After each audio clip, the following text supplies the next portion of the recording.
நம்ம வந்து எல்லாரும் நல்லா இருக்கணும்னு நினைக்கணும். சரியா? சில ஜென்மங்கள் இருக்காங்க, அதாவது சில மனுஷங்க, சில ஜென்மங்க, சில பேர் இருக்காங்க. அவங்க வந்து என்ன நினைக்கிறாங்கன்னா, தான் மட்டும் நல்லா வாழ்ந்தால் போதும், தான் சந்தோஷமாக இருக்கணும், தான் நல்லா வாழணும். அதுக்கு அதனால் அடுத்தவங்க எப்படி அதனால் கவலைப்பட்டாலும் பரவாயில்ல, அடுத்தவங்களை பற்றி அவங்க நினச்சே பார்க்குறது கிடையாது. ரொம்ப சுயநலவாதிக. நான் ஏற்கனவே ஒரு பதிவு போட்டிருக்கேன், சுமாரான சுயநலவாதிகளாக இருங்கன்ட்டு. அந்த ரொம்ப சுயநலவாதிக மாற மாட்டாங்களோ? இன்னும் அவங்கள எப்படி தான் மாற்றுறதுனே தெரியல. இன்னும் நிறைய பேர் வந்து ரொம்ப சுயநலம் பிடிச்சவங்களாகவும், தன்னுடைய சந்தோஷத்துக்காக, தன்னுடைய மகிழ்ச்சிக்காக, தன்னோட நிம்மதிக்காக அடுத்தவங்க நிம்மதியை பறிக்கிறவும், அடுத்தவங்க வாழ்க்கையை கெடுக்கவும், அடுத்தவங்க சந்தோஷத்தை பறிக்கிறதுக்கும் தயாராக இருக்காங்க.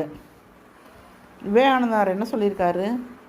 Let all B. நம்ம கோயிலில் போய் ப்ரேயர் பண்ணால் கூட நம்ம எப்படி ப்ரேயர் பண்ணணும்னு சொல்கிறார் தெரியுமா? சுவாமி விவேகானந்தர் வந்து, let all beings be happy, let all beings be peaceful, let all beings be blissful, so to to the east west south north.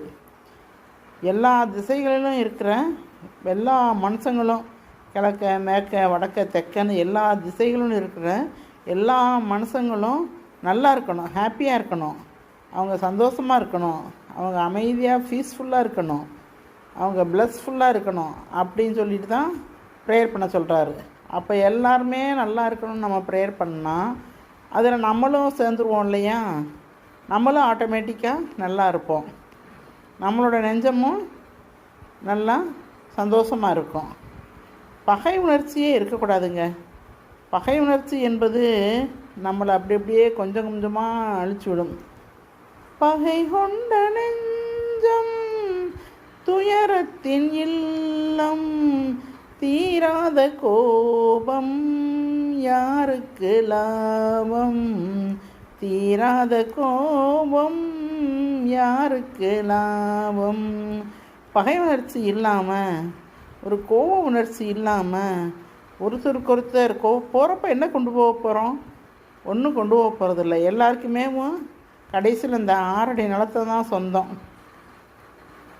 சரிங்களா? அதனால் இருக்கிற வரைக்கும் மற்றவங்கள நீங்களும் சந்தோஷமாக இருந்து மற்றவங்களையும் சந்தோஷப்படுத்துங்க. வணக்கம்.